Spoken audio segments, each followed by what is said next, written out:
The last goodbye. The quantum stabilizer hummed with an ominous tone that Marcus Drake had never heard before. He glanced at the readings, then at Nadia Winter's determined face, illuminated by the blue glow of their experimental chamber. The basement laboratory at Quantum Horizons Institute had become their second home over the past 3 years, but something felt different tonight.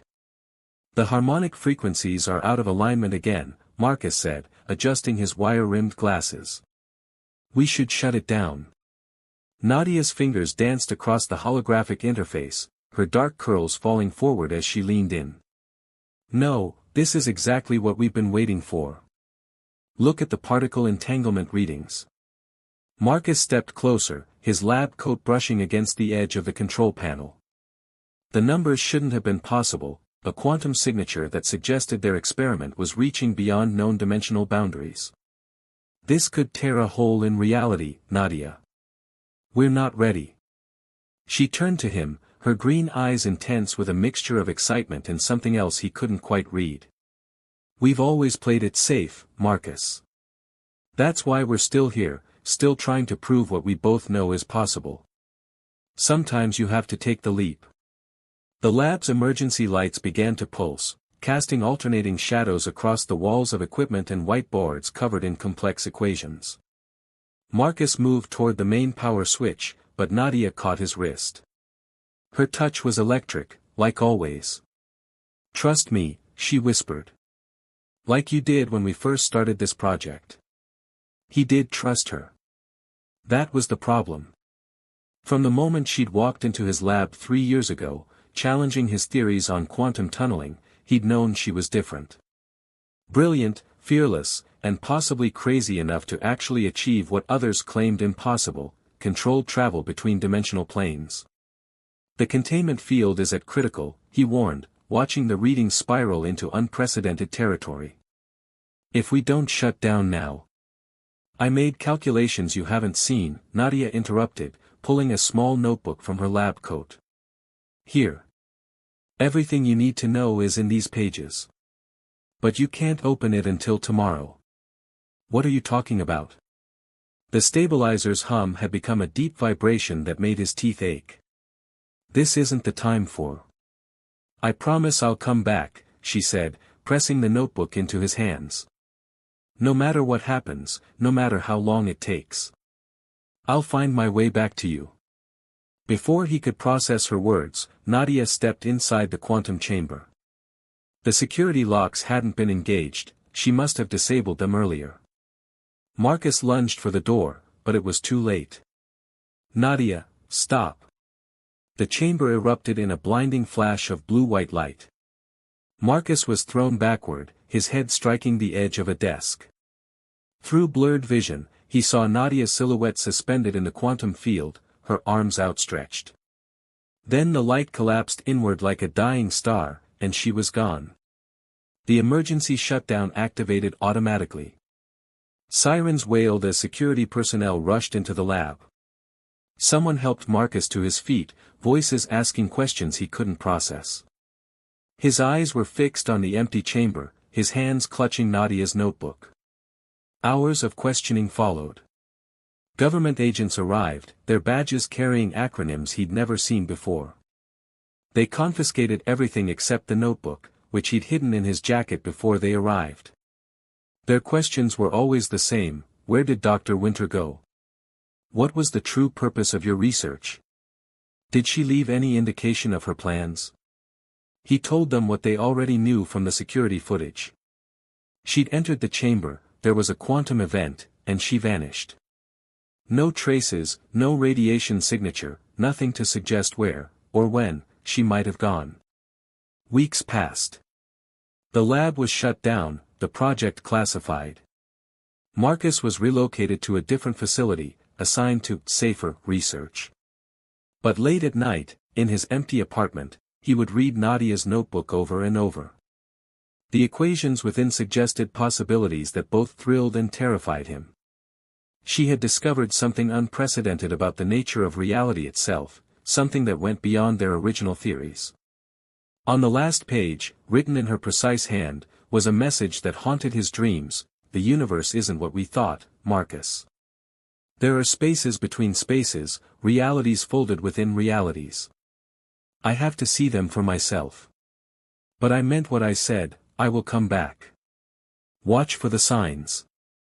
They'll start small at first, quantum irregularities, temporal echoes. When you see them, you'll know I'm getting closer. Don't give up on me. Marcus traced his fingers over the words, remembering the intensity in her eyes during that final moment. He'd seen that look before, when she was on the verge of a breakthrough, when she knew something others couldn't yet see. I'll wait, he whispered to the empty room. However long it takes. But as the first year passed with no sign of her return, doubt began to creep in. The authorities officially declared Nadia Winter dead, a victim of a failed experiment. Her family held a memorial service that Marcus couldn't bring himself to attend. How could he stand there while they mourned, knowing she might still be out there, lost in dimensions beyond their comprehension? He kept her notebook hidden but close, its pages growing worn from constant reading. During the day, he went through the motions of his new research position, but his mind always returned to that night, to her promise. The quantum stabilizer's hum still echoed in his dreams, along with the look in her eyes when she said goodbye. Sometimes, in the moments between sleep and waking, he thought he could hear her voice, distant and distorted, calling from somewhere beyond the veil of reality. But morning always brought clarity, and with it, the weight of rational thought. Had she known she wouldn't survive? Was the promise just a comfort, meant to ease her final moments? Yet he couldn't quite convince himself it was over. The equations in her notebook were too precise, too deliberately crafted. They pointed to something larger than either of them had imagined when they began their research. Whatever Nadia had discovered, it had been worth risking everything. As he sat in his new lab, surrounded by the safe, approved experiments his supervisors assigned, Marcus would occasionally catch glimpses of unexplained phenomena.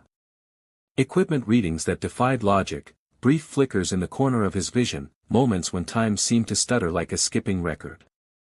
Most of his colleagues attributed these occurrences to equipment malfunctions or stress-induced perception issues. But Marcus knew better. He kept detailed records of every anomaly, analyzing them against the theories in Nadia's notebook. Patterns began to emerge, subtle at first, but growing clearer with each passing month. She hadn't just disappeared, she had pierced the veil between realities. And somewhere out there, in the spaces between spaces, Nadia Winter was trying to find her way home. He just had to be patient enough to wait, and clever enough to recognize the signs when they appeared. After all, she had promised to return, and Nadia Winter had never broken a promise to him before. Echoes through time. 5 years had carved new lines around Marcus Drake's eyes, but they hadn't dimmed his determination. His new laboratory at the Riverside Research Center was smaller than the one at Quantum Horizons, tucked away in a forgotten corner of the facility where he could conduct his supplementary research without drawing too much attention. The official project files listed him as studying quantum computing applications, but the real work happened after hours. The first anomaly appeared on a Tuesday evening in late October. Marcus was reviewing data from his quantum scanner, a device he'd built based on Nadia's notebook calculations, when the numbers began shifting on their own. At first, he assumed it was a display malfunction, but then the patterns emerged, prime numbers, arranged in a sequence he'd seen only once before. Impossible, he whispered, pulling Nadia's worn notebook from his desk drawer. The sequence matched exactly with one of her theoretical models for cross-dimensional communication. His hands trembled as he input the data into his analysis program. The lab's lights flickered, and for a moment, the air felt charged with static electricity. His coffee mug vibrated across the desk, leaving a trail of concentric ripples in the liquid surface. Marcus grabbed his phone and started recording. October 19, 2025, 9:47 p.m., he spoke into the device. First confirmed quantum resonance matching Winter Theorem 37. Atmospheric disturbance noted, along with localized electromagnetic fluctuations. A soft chime from his computer interrupted his documentation. New data was flowing into the system, but it wasn't coming from any of his sensors. Lines of code appeared spontaneously. 41.3 N 72.9 W. Time fracture imminent. Remember the garden. Marcus stared at the screen, his heart pounding. The coordinates pointed to a location less than 20 miles from the facility. The garden, it had to mean the botanical gardens where he and Nadia used to eat lunch, discussing theories between bites of sandwiches and arguing about the nature of reality. Dr. Drake? A voice from the doorway made him jump. Dr. Olivia Chen, the facility's new research director, stood watching him with poorly concealed suspicion. It's rather late to be running experiments, isn't it? Marcus quickly switched his monitor display. Just catching up on some analysis, Director. Lost track of time. She stepped into the lab, her heels clicking against the polished floor. There have been some unusual power fluctuations in this section. Care to explain? Probably just the new quantum processing array, he said smoothly. It can be temperamental during calibration. Olivia's eyes narrowed. You know, I reviewed some of your old work from Quantum Horizons. Fascinating stuff, especially the theoretical applications for dimensional physics. Such a shame about Dr. Winter's accident. Marcus felt his jaw tighten. Yes, a terrible loss to the scientific community. The interesting thing is, Olivia continued, picking up a stray pen from his desk and examining it, similar power fluctuations were reported just before her disappearance. The official report suggested they were precursors to the containment failure. Is there something specific you need, Director? Marcus asked, fighting to keep his voice neutral. She placed the pen down with deliberate precision. Just ensuring all research activities remain within approved parameters. We wouldn't want another incident. After she left, Marcus slumped in his chair, running his hands through his graying hair. They were watching him more closely now, which meant he'd have to be more careful. But he couldn't ignore what he'd just seen. The coordinates, the message, after 5 years of waiting, something was finally happening. He spent the next week setting up automated monitoring systems and developing a cover story for his increased presence in the lab. The anomalies continued, growing stronger each day. Equipment would turn on by itself, running complex calculations before shutting down. The air would occasionally shimmer like heat waves rising from hot pavement, and more than once, he caught glimpses of shadow movements where there should have been none. Late one night, as he was reviewing the latest data, his quantum scanner began emanating a high-pitched whine. The display showed massive energy fluctuations, far beyond anything he'd recorded before. Then, in the center of the lab, the air itself seemed to fold inward. Marcus watched, transfixed, as a small sphere of distorted space formed, hovering about 6 feet off the ground. Through its wavering surface, he could see something. A laboratory, similar to his own but somehow wrong, as if viewed through a shattered mirror. And for just a moment, he saw a figure standing there, reaching toward him. Nadia, he whispered. The sphere collapsed with a sound like thunder, leaving behind the smell of ozone and burning circuits. But on his computer screen, new text appeared. The barriers are thinning. Not much time. Trust the numbers, not your eyes. Marcus worked through the night, cross-referencing the new data with Nadia's notes. The quantum signatures matched her theoretical predictions for interdimensional contact, but they suggested something far more complex than simple travel between parallel worlds. According to the readings, these breaches were connecting multiple realities simultaneously, creating what she had termed quantum knots in the fabric of spacetime. The next morning, exhausted but exhilarated, he arrived at the botanical gardens just as the sun was rising. The coordinates had specified this location for a reason, and he intended to find out why. The autumn air was crisp, leaves crunching under his feet as he made his way to the quantum physics garden, a whimsical display of plants arranged to represent atomic structures. His handheld scanner picked up unusual readings near a bench where he and Nadia had often sat. As he approached, the air began to shimmer again. This time, instead of a sphere, letters appeared to form in the air itself, glowing with a pale blue light. The first breach was uncontrolled. The next one won't be. Be ready. The message faded, leaving Marcus alone with his thoughts and the morning birdsong. He pulled out his phone and began composing an email requesting emergency leave from the facility.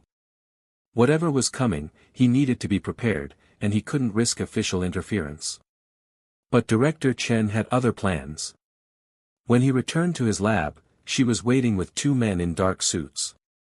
"Dr. Drake," she said, her voice carrying an edge of triumph. "These gentlemen would like to discuss your recent activities. Particularly your unauthorized experiments with quantum tunneling technology." Marcus glanced at his computer, where the latest message from Nadia still glowed on the screen. He had minutes, maybe seconds, to decide, cooperate and lose perhaps his last chance to help Nadia, or take a risk that could cost him everything. The choice, he realized, had been made 5 years ago, when she had asked him to trust her one last time. He reached slowly for his desk drawer, where Nadia's notebook lay hidden beneath old research papers. "Actually," he said, "I think it's time we had a much bigger discussion about the nature of reality itself." The lights in the lab began to flicker, and somewhere in the distance, a low hum started to build.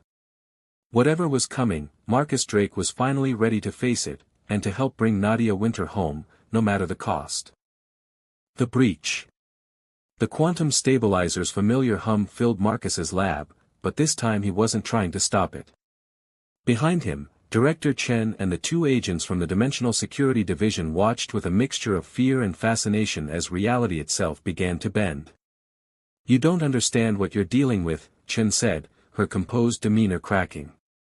"The containment protocols were designed to prevent exactly what needs to happen," Marcus interrupted, his fingers flying over the control panel.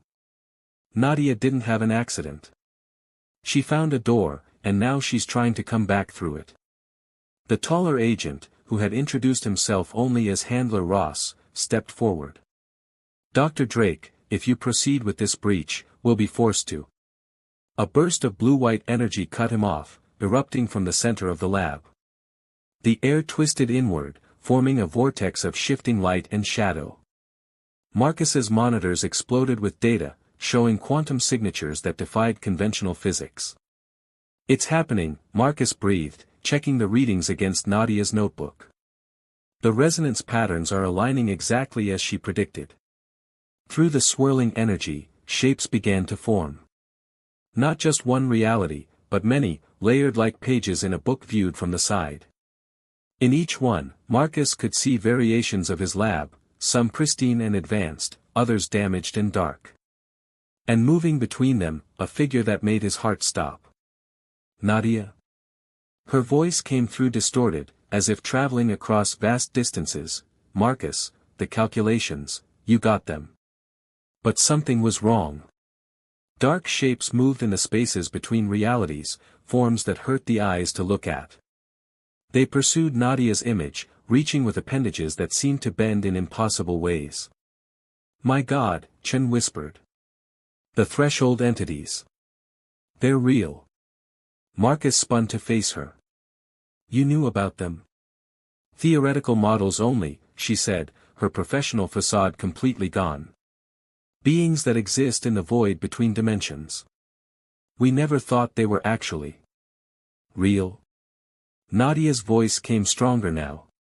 She appeared more clearly in the vortex, her face older, marked by experiences Marcus couldn't imagine.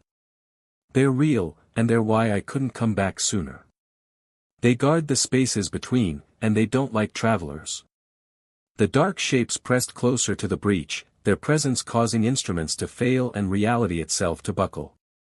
Warning alarms blared throughout the facility. Handler Ross pulled out a device that looked like a cross between a gun and a satellite dish. "This breach has to be closed. Now." "Wait." Marcus moved between Ross and the vortex. "Nadia, what do you need?" "The quantum harmonizer," she said, her image flickering.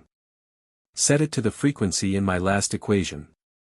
It'll stabilize the..." Her voice cut out as one of the shadow beings passed through her image. Marcus dove for the harmonizer, but the second agent was faster, grabbing his arm.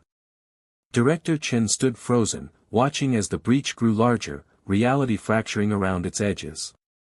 This is bigger than just one person, Ross said, aiming his device at the vortex. The structural integrity of our dimension is at stake. But Marcus had spent 5 years studying Nadia's notes, understanding not just the science but the purpose behind her journey. She wasn't running away, he said, breaking free from the agent's grip. She was mapping the spaces between dimensions, finding safe paths.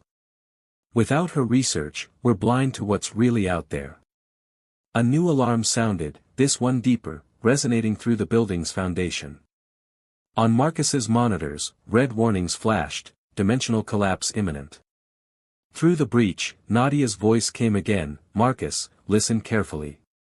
The threshold entities, they're not just guardians. They're running from something worse. Something that's eating reality itself.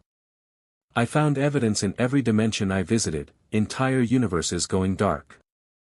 Director Chen moved to Marcus's computer, her fingers flying over the keyboard.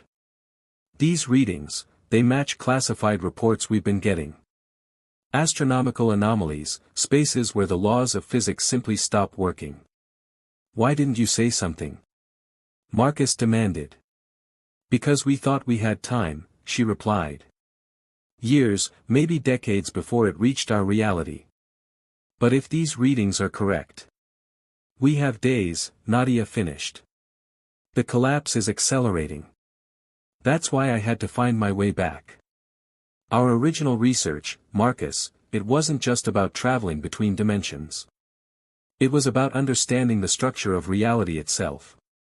The shadow beings pressed closer to the breach, their presence causing visible distortions in the air. Equipment sparked and failed around the lab. Through the vortex, Marcus could see Nadia fighting to maintain her position, using some kind of energy field to keep the entities at bay. The harmonizer, she called. Set it to 947.3 terahertz. Quick. Marcus lunged for the device, but Ross stepped in his way. Stand down, Dr. Drake. That's an order. For a moment, time seemed to slow. Marcus looked at the agent's determined face, then at Chen's conflicted expression, and finally at Nadia's desperate struggle in the breach. 5 years of waiting, of being called delusional, of working in secret, it all came down to this moment. No, he said simply, and dove past Ross. His hand closed around the harmonizer just as one of the shadow beings breached their reality.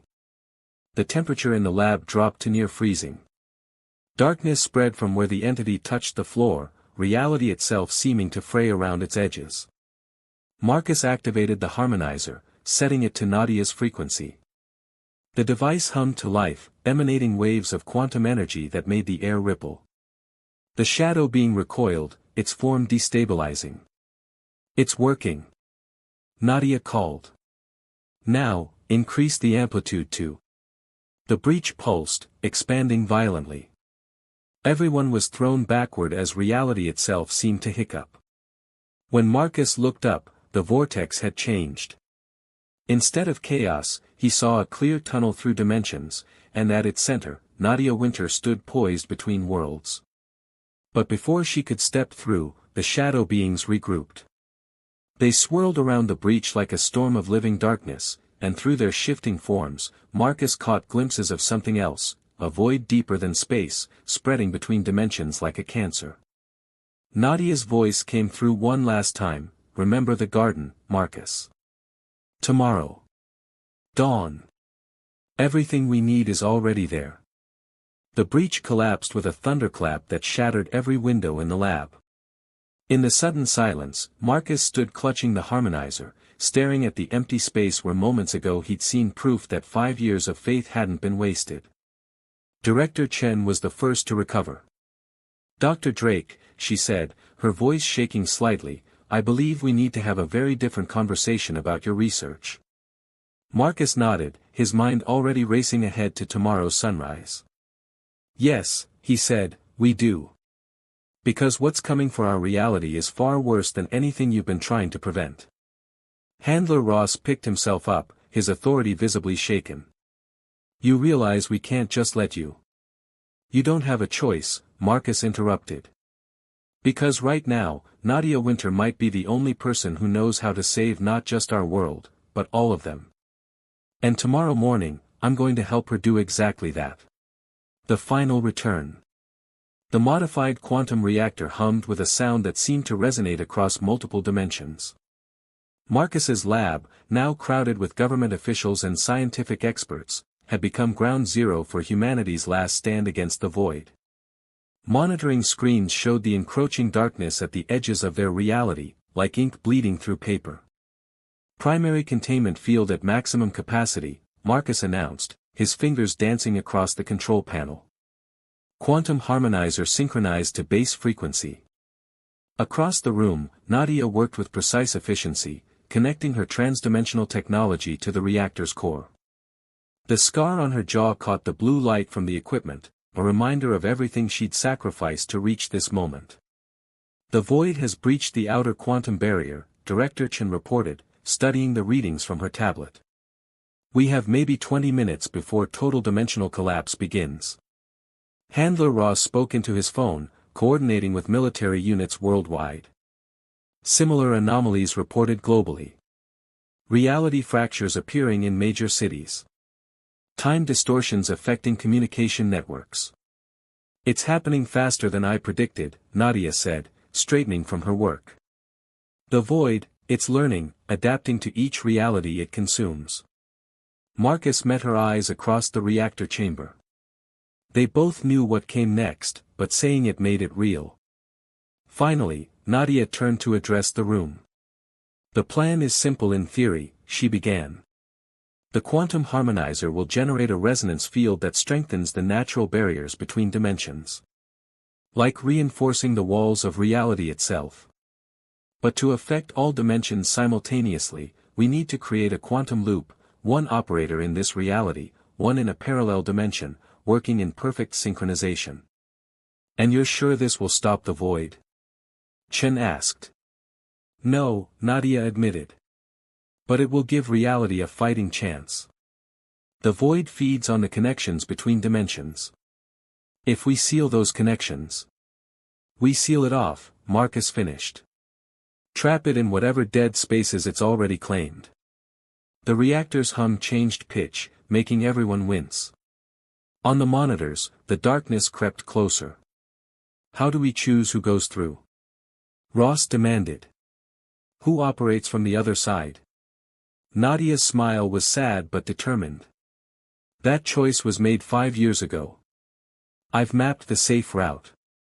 I know exactly which reality will give us the strongest resonance. No, Marcus said, stepping forward. I'll go. You've already sacrificed enough. Marcus. She crossed to him, taking his hands. I've spent 5 years learning to navigate dimensional space. I know how to find the exact reality we need, how to calibrate the harmonizer to its quantum signature. It has to be me. The room fell silent except for the increasingly urgent beeping of monitoring equipment. Outside, the sky had taken on an unnatural purple hue, and reports were coming in of people seeing shadows that moved against the light. 14 minutes to critical breach, Chen announced quietly. Marcus gripped Nadia's hands tighter. 5 years, he whispered. I waited 5 years for you to come back. And I spent 5 years fighting my way back to you, she replied. But this was always the real return, coming back not just for us, but for everyone. For reality itself. A tremor shook the building. Emergency lights flashed as reality fractures began appearing in the air around them, tiny tears in spacetime showing glimpses of other dimensions. Through one, Marcus saw a version of himself in a different lab. Through another, a world where the sky was green and the trees grew downward. We need to start now, Nadia said, pulling away. She turned to Director Chen. Once the quantum loop is established, you'll have exactly 3 minutes to evacuate the building. The energy discharge will be significant. Chen nodded, already coordinating the evacuation through her tablet. What do you need from us? Clear the room. This has to be precise.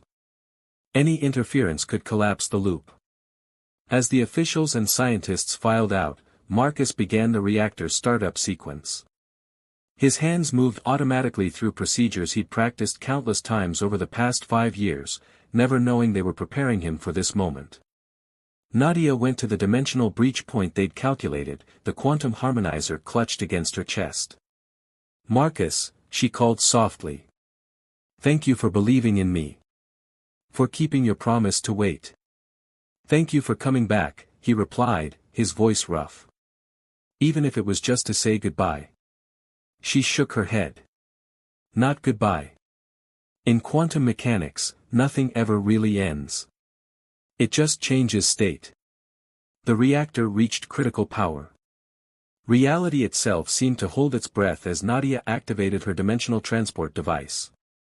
The air around her began to shimmer. "On my mark," she said.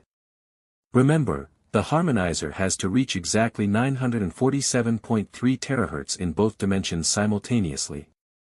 Then we trigger the resonance cascade." Marcus nodded, unable to speak. The void's influence was visible now, darkness seeping through the reality fractures like smoke. 3, Nadia counted. 2, 1. She stepped through the dimensional breach just as the void touched the building's outer walls. Marcus felt reality buckle, his consciousness splitting between possibilities. For a moment, he could see everything, every choice, every path, every version of himself and Nadia across infinite dimensions. Then his training took over. His hands moved across the controls, matching Nadia's actions in the parallel reality. The quantum harmonizer's frequency built to a crescendo that transcended normal sound. Through the breach, he caught one last glimpse of her. She was smiling, tears streaming down her face as she worked her own controls. Their eyes met across the dimensional divide. "Ready?" she called, her voice distorted by reality itself. "Ready," he answered. Together, they triggered the resonance cascade. Light exploded from the quantum harmonizer, pure energy radiating outward in waves that touched every dimension simultaneously. Marcus felt reality twist, reform, strengthen. The void's advance halted, then began to recede as the walls between dimensions solidified. The breach between Marcus and Nadia began to close. In the last second before it sealed forever, her voice reached him one final time. "I love you." Then the breach closed with a sound like a mountain sighing. The quantum harmonizer's frequency stabilized, its job complete. Reality settled into its new configuration, stronger, separate, safe. Marcus stood alone in the silent lab, surrounded by humming equipment and the aftermath of their victory. He touched the notebook in his pocket, then walked to the window. Outside, the sky was returning to its normal color. The void was gone, sealed away from all living dimensions. Director Chen found him there 10 minutes later. "We're getting reports from around the world," she said. "The anomalies are disappearing. Reality fractures healing themselves. Whatever you did, it worked." Marcus nodded. "She did it. She found the way." "Dr. Drake," Chen said carefully, "about your future work." "I'll stay," he said, surprising himself. "There's still so much we don't understand about quantum mechanics. About reality itself. She'd want us to keep exploring, keep learning. Just, maybe not about dimensional travel." He almost smiled. "No. Some barriers are better left strong." Later that night, in his apartment, Marcus opened Nadia's notebook one last time. On the final page, below her original message, new words had appeared, written in her familiar hand, somehow transcending the dimensional barriers in that last moment. "Reality is infinite, Marcus. And in every one, we found each other. Keep looking up at the stars. In another dimension, I'm looking at the same ones, remembering. Some promises transcend reality itself." Marcus closed the notebook and went to his window. Above the city, the stars shone with renewed clarity, each one a reminder that even in a universe of infinite possibilities, some connections never truly break. They just change state. The end.